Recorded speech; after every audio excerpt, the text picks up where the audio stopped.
নমস্কার দর্শক বন্ধুরা, পাপিয়াস কিচেনে আপনাদের সকলকে স্বাগত জানাই একটা নতুন এপিসোডে। আজকে নিয়ে হাজির হয়েছি কাতলা কালিয়া। এটা আপনারা রুই মাছ দিয়েও করতে পারেন, কাতলা মাছ দিয়েও করতে পারেন, দুটো দিয়েই কিন্তু সুন্দর হয় এবং খেতেও খুব টেস্ট হয়। আমি করেছি এখানে কাতলা মাছ দিয়ে, আপনারা এটা রুই দিয়েও করতে পারেন। আমি প্রথমে মাছগুলোকে ভালো করে ধুয়ে পরিষ্কার করে এর মধ্যে এখন ম্যারিনেট করে নেব। তার জন্য আমি নিয়ে নিয়েছি 1 চামচের মতো নুন, পরিমাণ যতটা নুন লাগবে ততটা, আর নিয়ে নিলাম একটু হলুদের গুঁড়ো, আর নিয়ে নেব একটু ঝাল লঙ্কার গুঁড়ো। এইগুলো দেওয়ার পরে এখানের মধ্যে আমি দিয়ে দেবো একটু লেবু, আধা লেবুর থেকে একটু কম আমি লেবুর রস দিয়ে দিলাম এর মধ্যে। দিয়ে এগুলোকে আমি ভালো করে মাখিয়ে আমি আধা ঘন্টার মতন এটাকে রেস্টে রেখে দেবো। ভালো করে মাখিয়ে নেব যাতে নুন, হলুদ, লঙ্কা, লেবুর রসটা মাছের মধ্যে ঢুকে যায় ভালোভাবে। এরমভাবে আমি আধা ঘন্টা রেখে দেবো। এখন আমি একটা কড়াই গরম বসিয়ে দিয়েছি। কড়াই গরম বসিয়ে দিয়ে এর মধ্যে আমি এখন দিয়ে দেবো সর্ষের তেল। আপনারা চাইলে সাদা তেলও করতে পারেন, কিন্তু সর্ষের তেলে করলে এর টেস্টটা কিন্তু আর একটু বেড়ে যায়। তাই জন্যে তেলটা গরম হয়ে যাওয়ার পরেই আমি এর মধ্যে এক এক করে সব মাছগুলোকে ভালোভাবে ভেজে নেব। উল্টিয়ে পাল্টিয়ে ভালো করে ভেজে নেব। যেহেতু এর মধ্যে আমরা ঝাল লঙ্কার গুঁড়োটা দিয়েছি, তার জন্যে এর মধ্যে কিন্তু মাছটার মধ্যে একটু ঝালও ঢুকে গেছে, আর কালারটাও কিন্তু মাছের সুন্দর এসেছে। এরকমভাবে দিলে মাছের ভেতরে ঝালটাও ঢুকে যায়, দেখতেও খুব সুন্দর লাগে মাছের মধ্যে, আর খেতেও খুব মাছটা কিন্তু টেস্ট আসে। এরকমভাবে উল্টিয়ে পাল্টে আমি সব মাছগুলোকেই আমি কিন্তু ভেজে নেব। ধীরে ধীরে উল্টাবো যাতে ভেঙে না যায় মাছগুলো। সুন্দর করে এরকমভাবে উল্টিয়ে পাল্টিয়ে আমরা মাছগুলোকে ভেজে উঠিয়ে রাখবো। আমার মাছগুলো ভাজা হয়ে গেল। এরপরে বাকি মাছগুলো এই তেলে ভেজে নেব।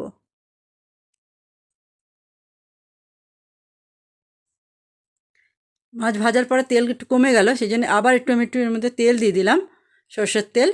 দেবার পরে তেলগুলো যেই গরম হয়ে যাবে তখন এর মধ্যে আমি দিয়ে দেবো 3টে এলাইচি দিয়ে দিলাম, 4টে দিয়ে দেবো আমি লবঙ্গ, আর দিয়ে দেবো একটা দারচিনির টুকরো। এরপরে দিয়ে দেবো এর মধ্যে 2টো শুকনো লঙ্কা একটুখানি ফাটিয়ে দিয়েছি, আর দিয়ে দেবো 2টো তেজপাতা।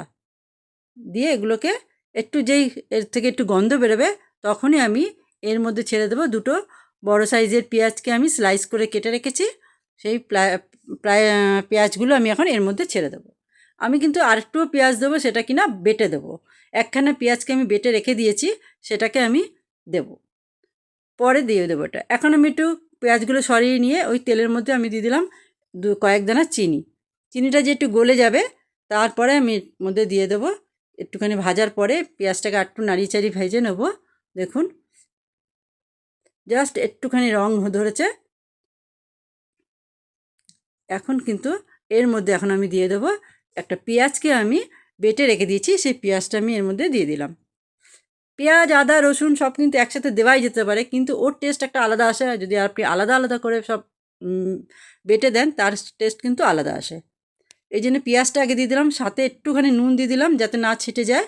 1 চামচ আদা রসুন বাটা দিয়ে দিলাম, দিয়ে একটু নাড়াচাড়া করে নেব, ভালো করে মিশিয়ে নেব পেঁয়াজের সাথে। এখন এর মধ্যে কিন্তু আমি শুকনো পাউডারগুলো দিয়ে দেবো, মশলার পাউডারগুলো। এর মধ্যে দিলাম সবার প্রথমে 1 চামচের মতন হলুদ, লঙ্কার গুঁড়ো, ঝাল লঙ্কার গুঁড়ো, জিরে গুঁড়ো, আর দিয়ে দিলাম ধনের গুঁড়ো। দিয়ে এটাকে এখন আমি মিলিয়ে নেব। ভালো করে মিলিয়ে নিয়ে নেবো। একটুখানি জল দিয়ে দেবো যাতে এটা পুড়ে না যায়। জল দিয়ে দেওয়ার পরে এখন আবার বাকিগুলো আমরা এর মধ্যে ছাড়বো। আমি 2খানা টমেটো ভালো করে মিক্সিতে পেস্ট করে রেখেছি, সেটা এখন এর মধ্যে দিয়ে দেবো। টমেটো পেস্টটা দিয়ে দিলাম, দেওয়ার পর নাড়াচাড়া করে নিলাম। এরপরে এখন দিয়ে দেবো একটু কাশ্মীরি লঙ্কার গুঁড়ো। এতে কী হবে, রঙটা খুব সুন্দর আসবে, তার জন্য দিয়ে দিলাম একটু কাশ্মীরি লঙ্কার গুঁড়ো।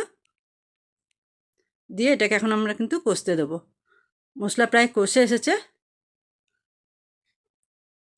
যতক্ষণ এর থেকে মশলার থেকে তেল না বেরোবে ততক্ষণ কিন্তু আমরা এটা কষতে লাগবো। হয়ে গেছে। এখন এর মধ্যে আমি 3 চামচ দই ফেটিয়ে দিয়ে দিলাম। নুন দিয়ে, সামান্য একটু নুন দিয়ে আমি ফেটিয়ে নিয়েছিলাম, সেই 3 চামচ দই আমি এর মধ্যে দিয়ে দেবো। সাথে বাটিটা ধুয়েও একটু জল দিয়ে দেবো। আর গ্যাসের ফ্লেমটা কিন্তু স্লো রেখে দেবো একদমই, আর অনবরত নাড়তে থাকবো, নাহলে দইটা ফেটে যাওয়ার ভয় থাকে। এখন এটাকেও আমি কষতে দেবো একটুখানি, যতক্ষণ না এর থেকে তেলটা বেরিয়ে যায়। বেশিক্ষণ লাগবে না, অল্প একটু সময়ে হয়ে যাবে। দেখুন ধীরে ধীরে আমার মশলার থেকে তেল বেরিয়ে আসছে, কালারটাও খুব সুন্দর আসছে, খেতেও কিন্তু দারুণ লাগে। আপনারা অবশ্যই একবার ঘরে বানাবেন। রুই মাছ দিয়েও করতে পারেন, টেস্ট একই আসবে। মাছটা একটু যদি বড় হয় তাহলে কিন্তু টেস্ট কিন্তু একই আসবে। আপনারা অবশ্যই ঘরে একবার বানাবেন, দেখবেন কেমন লাগে। সব বাচ্চারা বুড়োরা সবাই কিন্তু এক থালা ভাত খেয়েই নেবে গরম গরম ভাতের সাথে। আর এক পিসের জায়গায় 2 পিস খাবে সবাই, এত টেস্ট আসে এই মাছের ঝোলটায়।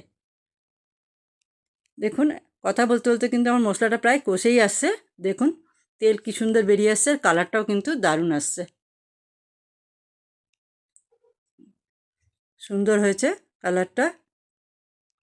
যেহেতু কাশ্মীরি লঙ্কার গুঁড়ো দেওয়া হয়েছে এই জন্য কালারটা কিন্তু দারুণ এসেছে। এখন আমি এর মধ্যে দিয়ে দেবো একটু গরম জল। বেশি জল দেবো না, অল্প একটু জল দিয়ে দেবো যাতে মাছগুলো ডুবে যায় ঝোলের মধ্যে। আর এটাকে এখন আমি একটু ফুটাতে দেবো। 5 থেকে 7 মিনিট আমি এটাকে ফুটিয়ে নেবো ভালো করে।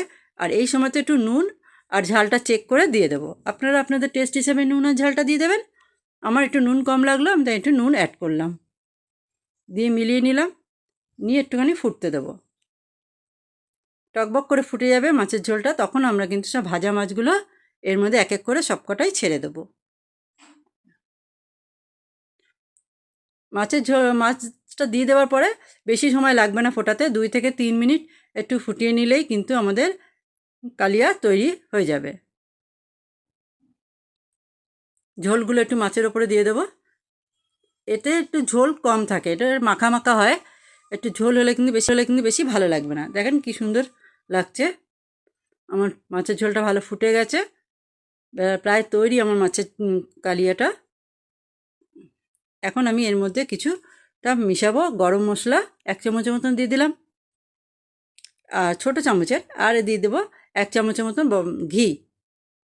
ঘিটা দেওয়াতে মাছের ফ্লেভারটা কিন্তু আর একটু বেড়ে যায়। আর দিয়ে দেবো তাজা তাজা কিছুটা ধনে পাতা দিয়ে এগুলো আমরা এখন মিশিয়ে নেব, আলতো হাতে মিশাবো। মিশিয়ে নিয়ে আমি এখন গ্যাসটাকে বন্ধ করে 5-7 মিনিটের জন্য স্ট্যান্ডিং টাইমে রেখে দেবো। তারপর আবার ফিরে আসছি আপনাদের দেখাবার জন্যে।